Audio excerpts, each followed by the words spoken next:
cette sixième extinction de masse, ça fait un peu peur parce que je ne sais pas si vous le savez, mais la cinquième extinction de masse, c'était les dinosaures.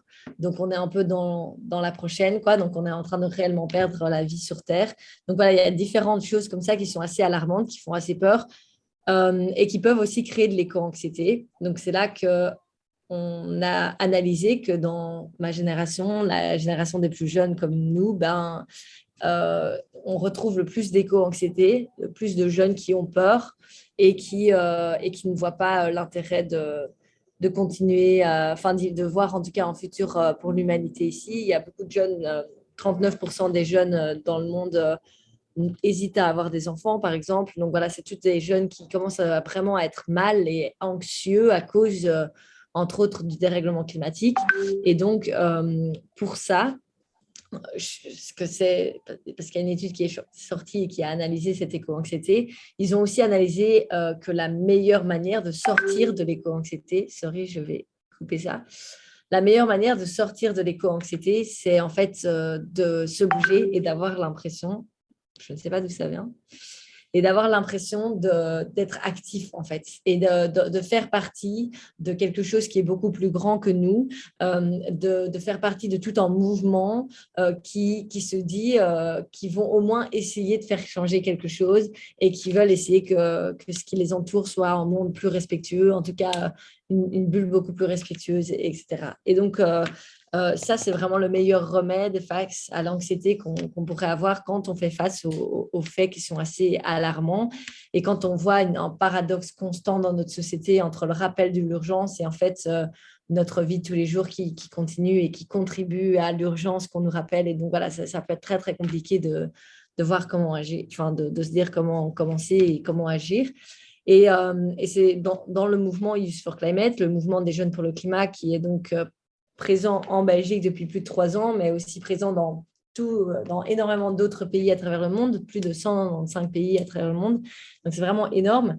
Dans ce mouvement, on essaie de trouver plein de manières d'agir, en fait. Et on veut s'assurer qu'il y en ait un maximum.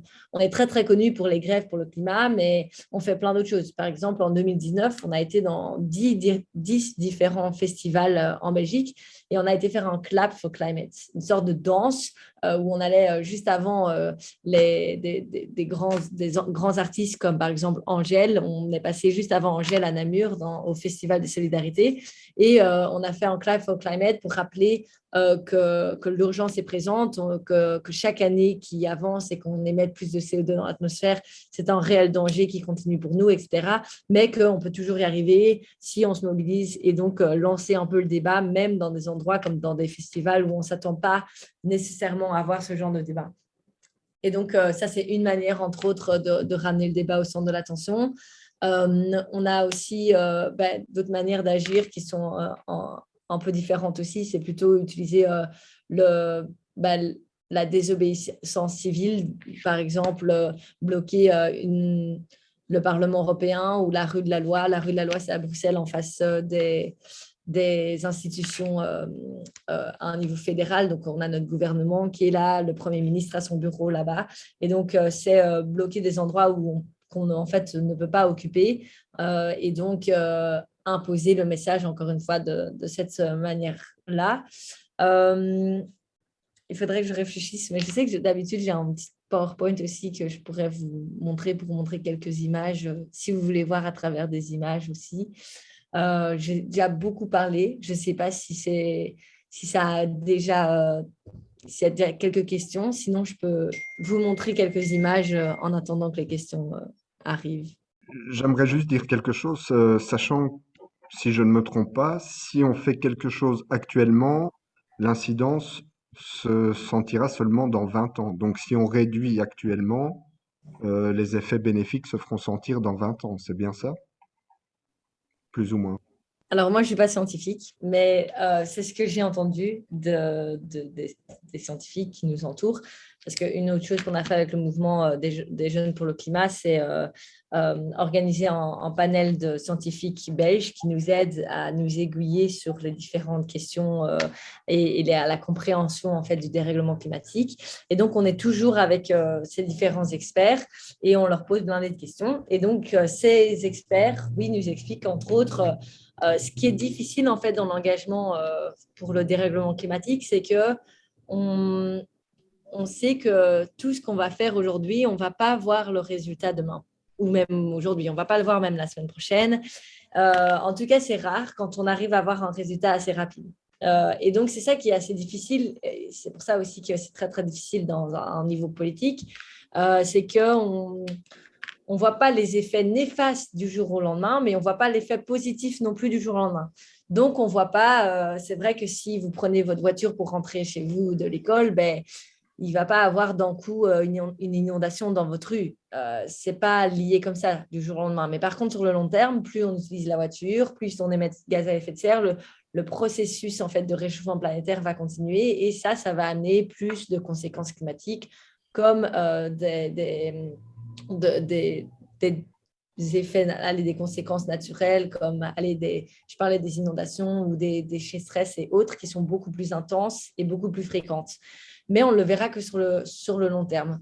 Et donc, c'est ce décalage-là qui est très, très difficile qui probablement est une des raisons pourquoi en fait, on n'arrive pas à agir assez rapidement face à l'urgence, je pense. Il y a évidemment le tri qui peut être important, mais il faut savoir que c'est vraiment loin, loin, loin, loin, loin d'être suffisant pour faire face à l'urgence climatique qu'on a aujourd'hui. Le triage des déchets va nous aider, mais en fait, l'idéal serait même premièrement de ne pas avoir de déchets. Parce que même tout ce qui est recyclable, en fait, ne l'est pas infiniment. Donc, quelque chose qu'on crée n'est jamais infiniment recyclable. Et donc, en tout cas, le plastique n'est jamais, par exemple, infiniment recyclable. Donc, il faut vraiment faire super attention quand même à notre consommation. Et ça, je pense que c'est vraiment une phrase clé à retenir pour vous. Comment je peux agir? C'est toujours faire attention à ma consommation. Ma consommation, c'est tout ce que je vais faire tous les jours. Ma consommation, c'est ce que je vais acheter comme t-shirt pour m'habiller. C'est ce que je vais acheter comme vêtements pour m'habiller. C'est ma consommation. Qu'est-ce que je vais acheter pour manger? Qu'est-ce que je vais manger à la maison ou à midi? Qu'est-ce que je vais demander de mettre sur mon pain pour le temps de midi? Si, par exemple, vous mettez de la viande dans votre pain, ça va avoir un impact beaucoup plus important pour le dérèglement climatique que si vous ne mettez pas de viande et que vous mangez plutôt que du fromage ou même plutôt une salade qui n'inclut pas de viande et un minimum de choses, d'ingrédients liés à la production animale. En fait, aujourd'hui, notre production de viande est probablement celle qui émet le plus de gaz à effet de serre dans l'atmosphère. Il faut savoir que beaucoup de viande d'ailleurs qu'on mange n'est pas belge, elle provient d'Amérique latine, etc. Donc, il y a aussi le déplacement. Ou alors, si elle est belge, parfois, c'est la nourriture qu'on donne à ces animaux dans les fermes, etc., les fermes plutôt intensives. Qu'est-ce qu'on retrouve comme nourriture? C'est du soja qu'on va devoir importer aussi d'Amérique latine et qui, entre autres, fait partie de la déforestation de la forêt amazonienne.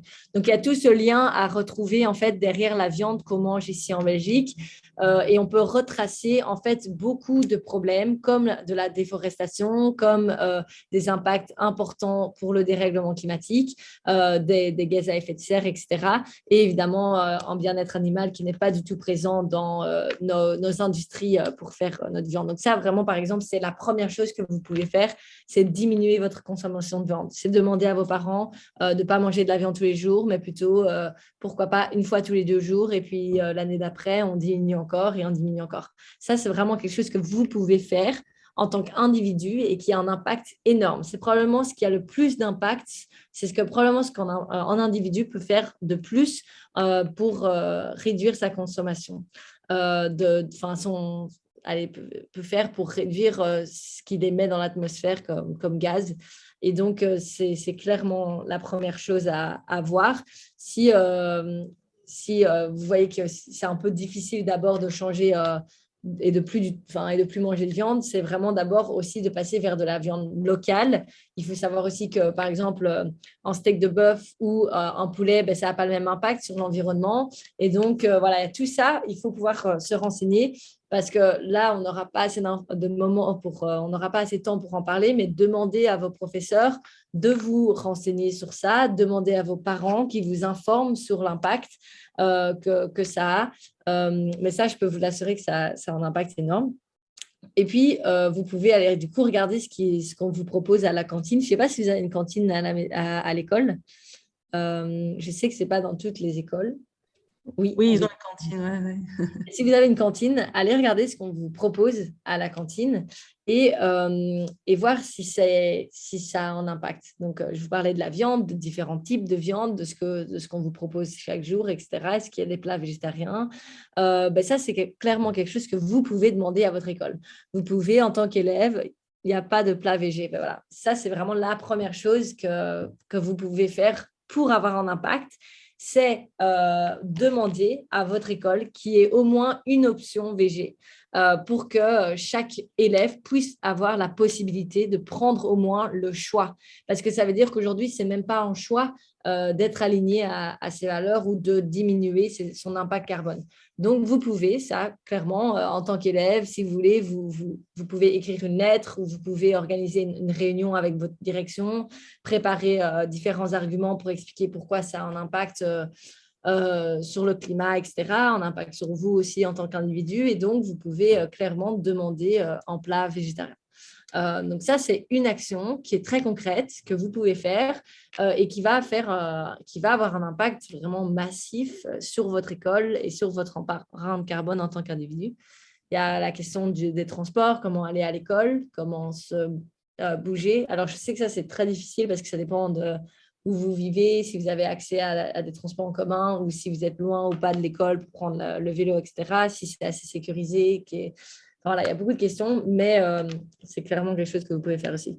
Mais je pense que la première chose que vous pouvez faire en tant que jeune, c'est de demander aux adultes de vous aider et de vous informer. Ça, c'est vraiment, vous pouvez le faire. Demandez à vos professeurs, à votre direction et à vos parents. Je ne sais pas si ça répond un peu à la question, si ça vous a donné un peu des idées ou si vous avez peut-être d'autres questions. Par rapport à la consommation de la viande, il y a aussi tout l'aspect des circuits courts. Ici, on vit, où on vit dans notre région, on a quand même pas mal accès à des fermes qui sont en élevage raisonnable et raisonné, avec un circuit court, parce que c'est la boucherie et la ferme. Donc, finalement, c'est aussi une manière de consommer différemment, avec un impact tout à fait moindre. Mais je vois qu'il y a une question, donc ils n'ont pas compris l'impact de la consommation de la viande par rapport au climat. Si tu veux expliquer. En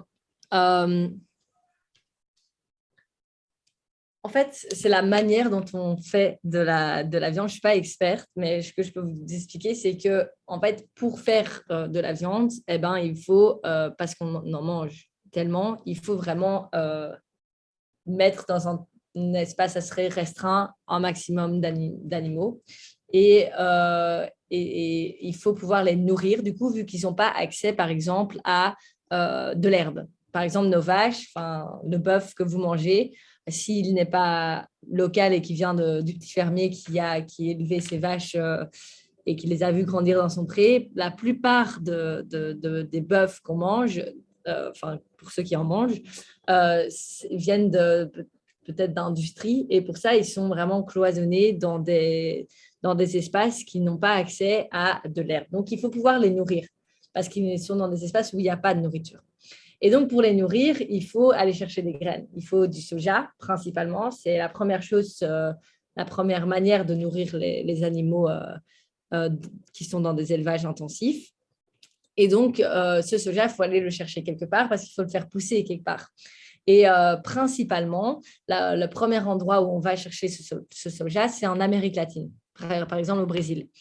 Et au Brésil, pour agrandir, parce qu'il y a de plus en plus de demandes de soja, parce qu'il y a de plus en plus de demandes de viande, et donc le soja permet de nourrir la viande qui est soit faite au Brésil, soit faite même en Belgique. Et donc, il faut agrandir en fait le soja qu'on consomme pour cette viande. Et le soja, c'est un des exemples, mais il y en a beaucoup d'autres. Et pour ça, du coup, il faut de l'espace pour faire pousser ça, qui est un espace qui est beaucoup plus grand, en fait, que des espaces qu'on aurait besoin pour faire pousser des légumes, etc. C'est un espace qui est vraiment énorme. Et donc, pour cela, il faut couper un maximum de forêt. Il faut vraiment élargir l'espace. Et en fait, ce qui se passe, c'est que la cause principale, par exemple, de la déforestation de la plus grande forêt sur Terre, qui est la forêt amazonienne au Brésil, en Amérique latine plus précisément, enfin, dans différents pays là-bas, c'est l'extinction, entre autres, soja pour la nourriture simple, pas des humains, la nourriture des animaux que les humains vont ensuite tuer puis manger. Donc, en fait, c'est un lien qui est assez compliqué à expliquer, mais la consommation du coup de viande a un impact sur cette déforestation en Amérique latine et dans d'autres endroits du monde.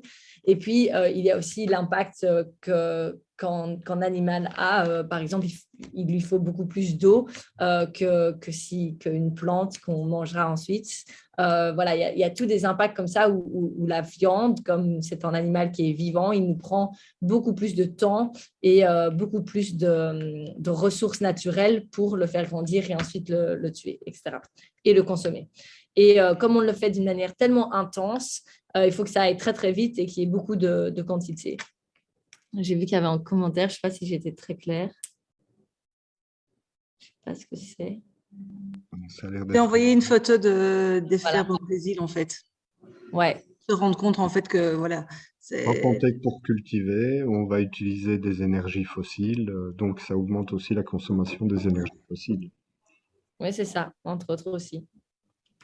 Ouais. Et peut-être pour quelques chiffres, pour ceux qui savent plus facilement visualiser avec des chiffres, l'aviation, qui est souvent la première chose qu'on dit d'arrêter quand on parle de climat, représente 3,8%, je pense, du CO2 émis dans l'atmosphère à un niveau global, tandis que la viande, c'est 5%, ce qui est énorme. Et donc, c'est toute l'industrie de la viande. Et puis, il y a tout ce qui est l'agriculture à un niveau beaucoup plus large, où par exemple en Europe, toute notre agriculture représente 40% de tous les gaz à effet de serre qu'on émet dans l'atmosphère. Donc, l'agriculture, en fait, c'est un changement énorme qu'on doit avoir parce que notre agriculture est trop intense et on n'arrive pas à... par exemple, on n'inclut pas du tout l'aspect de la biodiversité dans notre agriculture. On ne fait pas attention à nos terres. Et donc, il y a une agriculture qui est très, très intense et très, très, très mauvaise pour principalement déjà ce qu'on mange et puis surtout pour la terre. Et du coup, c'est plus un endroit où on peut capter des gaz et donc du CO2. C'est un endroit plutôt qui émet du CO2. C'est comme... vous savez sûrement que les arbres et les plantes arrivent à capter un maximum de CO2. Donc, c'est pour ça que c'est vraiment... il faut garder un maximum de forêts parce qu'on sait qu'elles vont garder le CO2 qui est en surplus dans l'atmosphère. Mais dès qu'on coupe en arbre, tout ce CO2 se rejette dans l'atmosphère. Donc, dès qu'on coupe en arbre, si on coupe massivement une forêt, en fait, ça va rejeter énormément de CO2 dans l'atmosphère. Donc là, on voit un paradoxe dans le problème, c'est qu'on coupe de plus en plus de forêts. Donc, en plus, elles ne pourront plus fonctionner pour aller chercher le CO2, mais en plus de ça, on rejette du coup du CO2 aussi dans l'atmosphère. Donc, tout ça, ce sont des choses évidemment sur lesquelles on doit travailler. Mais je vous propose vraiment de demander aussi encore une fois, que ce soit à vous-même ou alors à vos parents ou à vos professeurs, d'aller voir par exemple le film Demain ou le film Animal de Cyril Dion. Le film Animal de Cyril Dion, il pourra vraiment vous expliquer le lien entre la viande et le dérèglement climatique et aussi la question de l'injustice à un niveau international qui est aussi présente dans cette question de viande. Et donc, vous pouvez aller voir ce film Animal de Cyril Dion qui va vraiment vous expliquer tout ça et les liens et qui va le faire d'une manière qui est beaucoup plus précise que la mienne. C'est vrai que ça peut poser question. Hein. Cette partie-là, je peux comprendre effectivement leur étonnement et le côté dubitatif.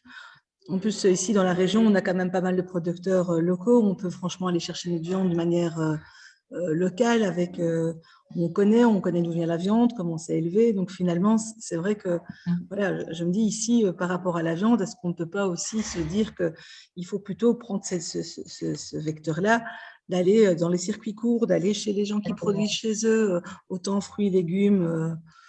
Et voilà, parce que finalement, c'est aussi tous des métiers qui sont là, des gens qui en vivent. Enfin, Non, bien sûr. et si c'est vrai que voilà, le sujet de la viande, c'est toujours un petit peu. Bah, je ne sais pas du tout, je ne connais pas du tout votre environnement, donc évidemment, c'est un peu difficile pour moi d'imaginer. Voilà, monde rural avec pas mal de fermes, Ouais. autant de viande que lait. Et voilà, il y a de tout, il y a l'intensif, il y a du bio, il y a des circuits courts. Voilà, on a la chance d'avoir finalement un peu de tout. Et dans l'intensif, on est quand même sur des productions qui sont très. Voilà, une grosse ferme, ça commence vers 400-500 bêtes, mais elles sont en pâture. Enfin, c'est pas des bêtes qui vivent comme la photeuse au Brésil. Donc, on est loin de ce constat-là. Maintenant, est-ce que c'est ça qu'on retrouve dans son assiette? Ça, c'est un autre problème. Oui, c'est ça. Voilà. Mais ce qui est sûr, c'est que du coup, bah, là, l'impact, c'est vraiment très, très différent. Je veux dire, en fait, le but, c'est que oui, si on pouvait tous manger de la viande locale, ce serait incroyable. Et donc, la première solution est clairement se diriger vers de la viande locale. Ce qu'on va vite réaliser quand on va tous se diriger vers de la viande locale, c'est qu'on ne pourra pas en avoir tous les jours, midi et soir, dans notre assiette parce que les fermiers ne vont pas savoir suivre, en fait. S'ils ne font pas de l'intensif, ils ne peuvent pas suivre pour la demande qui sera aussi énorme si tout le monde passait du jour au lendemain au local. Et donc, on va de toute façon devoir s'adapter à ce que va pouvoir offrir les fermiers. Et donc, à ce moment-là, bah oui, si en fait la solution est clairement la viande locale, et de toute façon, ça nous poussera à une réduction de temps parce que c'est en fonction de ce qu'ils pourront nous offrir. Oui, c'est ça. Donc voilà, c'est sûr que pour les élèves, si ça les rassure, je ne sais pas,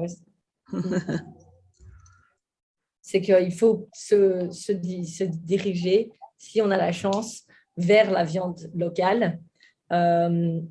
C'est vrai que je parle très vite de la question du végétarien parce que je suis une fille de la ville et c'est très difficile de trouver du local ici sans vraiment comprendre ce qu'il y a derrière. Si vraiment la viande vient d'un fermier parce qu'on on connaît pas les histoires derrière, donc c'est plus difficile. Je lis juste la question. Un petit message quant à leur manière de consommer global, vêtements, vacances, autres. Alors, c'est vraiment difficile, je sais, de déjà décider du jour au lendemain de comment on va voyager en vacances. Mais c'est un débat qu'il faut vraiment commencer avec ses parents. Si on a la chance et le privilège de pouvoir se diriger vers vers le train pour les vacances. Il faut pouvoir le faire. Ça coûte beaucoup plus cher, mais c'est possible. Aller en Italie, en Espagne, en France, en train, c'est possible. En Allemagne, même au Danemark, même en Suède, même en Pologne, partout. En Europe, il y a vraiment des trains qui sont disponibles. Ça coûte juste plus cher, donc il faut avoir la chance de pouvoir le faire. Mais c'est là que vous devez commencer en débat avec vos parents parce que si vous avez la possibilité d'avoir accès à ce genre d'alternative, il faut absolument le faire. Donc, testez des vacances maintenant en train avec vos parents et vous verrez que le voyage est vraiment magnifique. J'ai fait pour mon voyage réto, j'ai refusé d'aller en avion en Grèce parce que chaque année, les rétos vont en Grèce pour leur voyage et j'avais aucune envie de prendre l'avion parce que ça n'avait aucun sens pour moi avec, encore une fois, le paradoxe entre ce qu'on fait tous les jours et en même temps, on nous répète que c'est une urgence, mais en même temps, on ne fait pas tout pour changer nos habitudes. Et du coup, je ne voulais pas prendre l'avion. Et j'ai pris le train pour aller en Grèce avec des amis et on a été... voilà, ça nous a pris 3 jours, enfin 2 jours et demi. On a vraiment pris le temps de descendre jusqu'en Grèce et c'était un des plus beaux voyages vraiment de ma vie, d'avoir eu la chance de pouvoir prendre ce temps. Donc, c'est quelque chose qui est aussi super chouette. On réalise les distances qu'il y a entre les pays. On peut retrouver d'autres cultures, d'autres villes entre. Donc, voilà, je vous chauffe vraiment à vous diriger vers des voyages en train les prochains étés qui arrivent. Et déjà, cet été-ci, mais vous devez en parler à vos parents. Et pour ce qui est de la consommation des vêtements, il y a un impact qui est vraiment super important. C'est en fait, encore une fois, c'est toujours le même problème partout, c'est qu'on est dans la surconsommation. C'est qu'on consomme beaucoup trop par rapport aux limites de la planète qu'elle peut nous offrir. Donc, on est vraiment dans une surconsommation de vêtements aussi, où on pense que, ben, où on nous permet de consommer autant de vêtements qu'on veut, mais en fait, ça demande beaucoup de travail et c'est des matières qui sont déjà pour la plupart brûlées avant même d'être vendues parce que comme on est dans un système de fast fashion qui doit toujours pouvoir offrir beaucoup plus de vêtements que ce on va en acheter, il y a en fait presque la moitié de la production des vêtements qu'on retrouve dans des grandes marques comme H&M, Zara et autres qui seront en fait mises à la poubelle si elles n'ont pas été achetées. Et donc, la moitié de la production est brûlée. Et ça, évidemment, c'est très mauvais pour, entre autres, le climat, mais c'est aussi des matériaux qui auraient pu être utilisés autrement ou utilisés pour, sur du long terme. Donc, on est sur une idée de vraiment avoir des vêtements qui ne vont pas durer aussi sur le long terme, vu que le but, c'est que l'année d'après, on nous fasse racheter de nouveaux vêtements.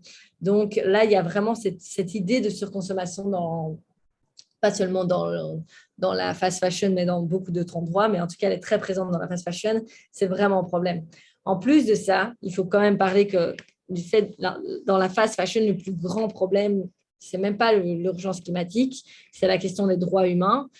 Où sont créés vos vêtements? Vous pouvez tous regarder maintenant vos étiquettes sur vos t-shirts et je suis sûre que 9 personnes sur 10, ça sera du Made in China, du Made in Bangladesh ou du Made in Vietnam.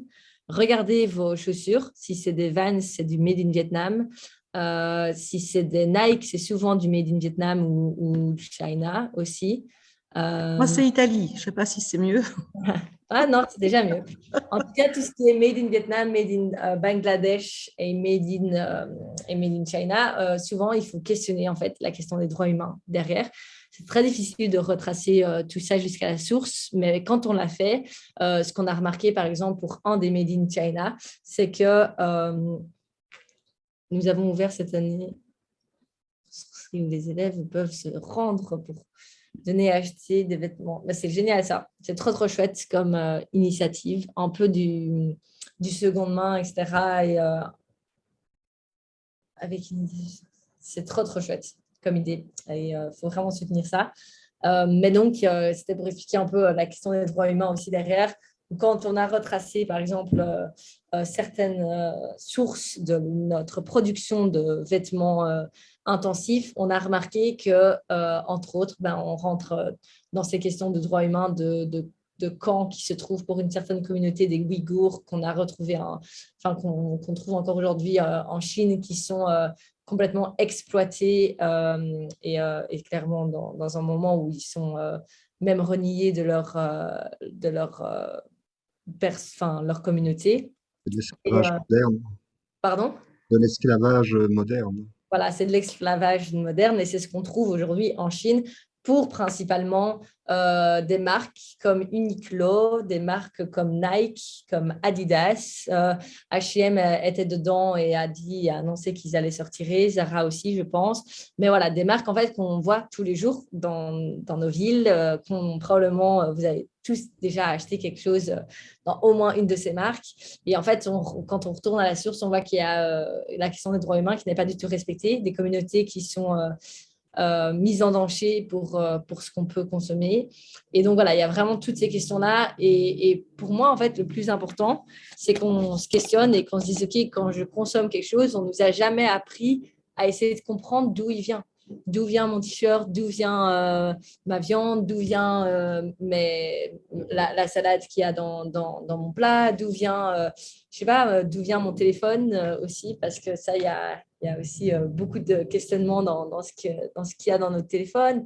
Donc voilà, c'est vraiment continuer à se questionner parce qu'il faut le faire, parce qu'on est aussi dans une urgence et que dans tous les cas, il y a un changement qui va arriver, ça c'est sûr. Dans tous les cas, un changement arrive parce qu'il y a un basculement face à l'urgence climatique qui va se faire. un basculement qui arrive. Les scientifiques sont clairs et l'ont annoncé depuis maintenant plus de 50 ans. Donc, il arrive et il est déjà là pour la plupart des personnes qui vivent déjà les conséquences climatiques. Et d'un autre côté, il y a un autre changement dans tous les cas qui arrive aussi, c'est qu'il y a un changement dans la manière dont on va vivre. Là, il y a un mouvement citoyen qui se lève et qui est en train de créer une nouvelle manière enfin un nouveau récit, une nouvelle manière de vivre qui est beaucoup plus respectueuse, de nouvelles manières de faire des vêtements, de se nourrir, de contribuer, de fonctionner ensemble, de refaire société. Et dans tous les cas, ça s'est aussi déjà inscrit dans des objectifs, même à un niveau européen, à un niveau international. Donc voilà, le changement, il arrive. Dans tous les cas, c'est à nous de décider comment on va le faire et si on va le suivre parce on est ambitieux et on veut le faire maintenant tout de suite ou si on devra être poussé à le faire plus tard. Consommateur, exactement, c'est ça. Et donc, pour l'anecdote, là, le t-shirt que je mets aujourd'hui, c'est une marque belge qui vient d'être lancée, Lucide. C'est tout du local. Ils vont rechercher ils produisent tout le t-shirt ici, etc. Et je connais le gars qui a lancé la petite entreprise où ils sont genre 4-5. Et donc, c'est cool parce que je sais que le t-shirt que je mets, je sais exactement d'où il vient, d'où sont tous les produits et je me sens beaucoup plus à l'aise quand je le mets. Et donc, voilà, j'aime bien pouvoir connaître d'où viennent tout ce que je consomme. Voilà. Je ne sais pas si ça a un peu aidé. C'est trop compliqué de ne pas avoir de réaction de la part de la classe, mais OK.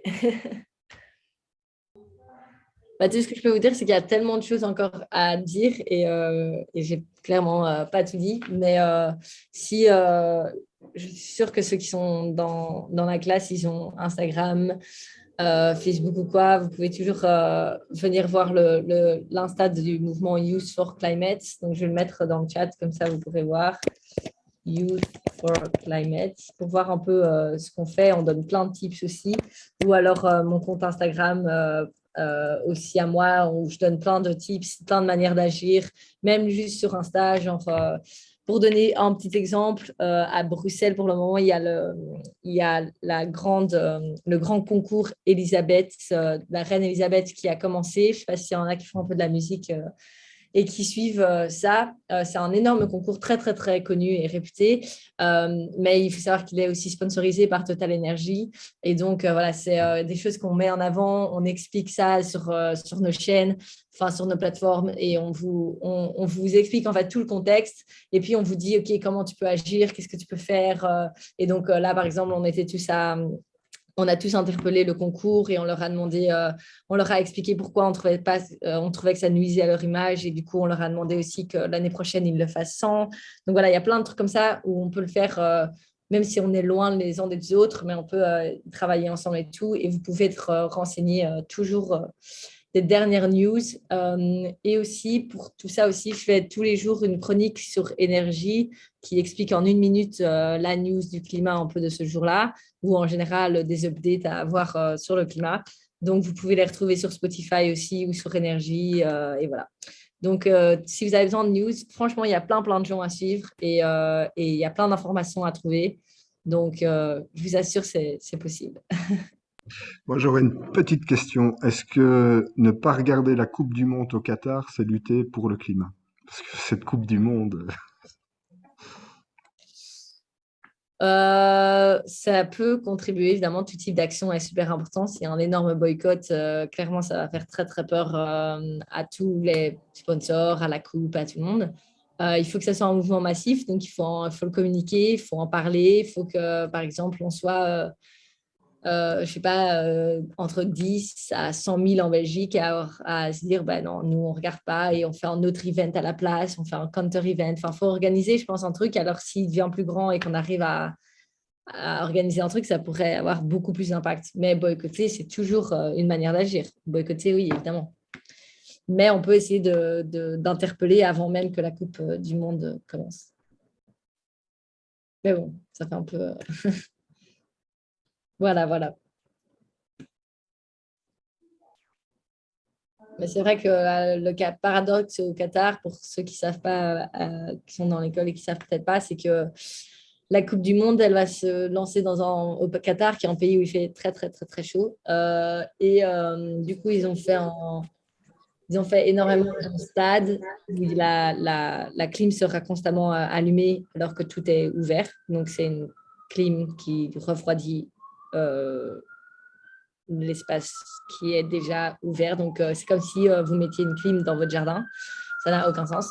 Et en plus de ça, il y a toute une question, encore une fois, des droits humains derrière qui n'ont pas du tout été respectés pendant qu'ils ont construit tous ces endroits, tous ces stades, etc.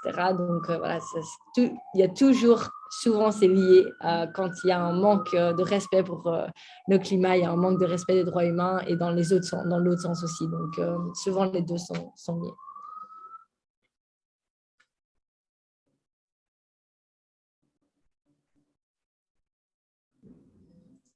Mais ça, c'est faux, parce qu'alors, agir, donc tu vas par exemple faire une action pour le climat, ton voisin il va peut-être faire de la merde, et en fait, tu auras, par l'exemple, montré qu'en fait, c'est possible d'agir, et surtout, ça sera bon pour toi de rester en fait en accord avec tes valeurs. Et si tu vas rester consistant comme ça, je peux t'assurer que les gens autour de toi vont bouger.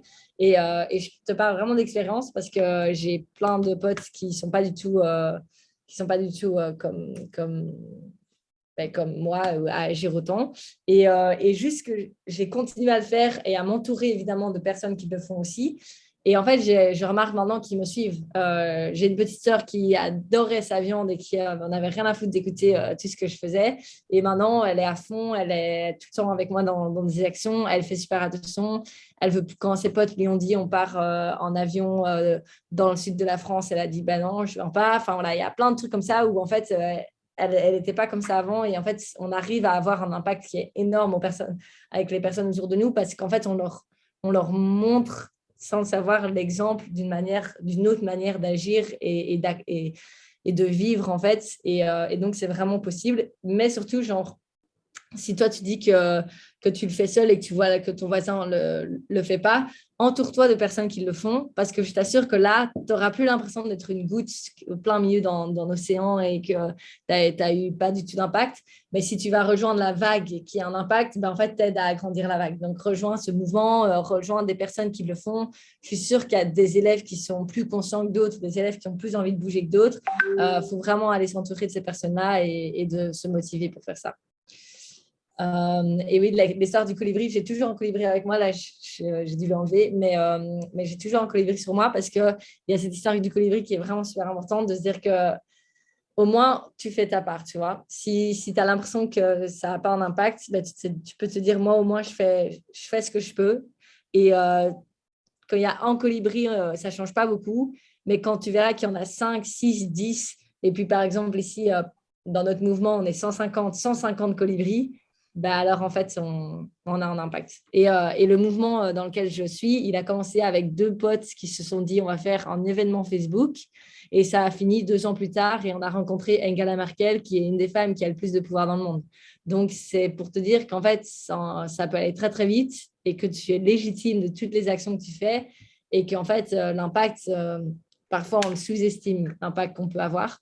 Donc, surtout, il faut résister, quoi. Il faut continuer et s'assurer que même si la personne à côté de toi fait de la merde, toi, tu continues parce que peut-être qu'en fait, il va réaliser qu'il fait de la merde. Message reçu. Trop, trop bien. C'est super. Mais en tout cas, un grand merci parce que c'est vraiment chouette de pouvoir communiquer comme ça, même si on a eu un petit peu chaud au début, mais en tout cas, une belle disponibilité, une proximité qui rend les choses vraiment concrètes. Donc, un tout grand merci en tout cas. Merci à vous. Comme Centre culturel, on te remercie vraiment fort. C'est vraiment, vraiment cool. Trop bien. Ça, c'est l'idéal. C'est ça qu'il fallait faire. Écoutez, passez une très, très bonne journée. Merci. On se retrouve très vite, qui sait. Courage pour le reste de la semaine. C'est gentil, merci. Ciao. Belle journée. Au revoir. Au revoir.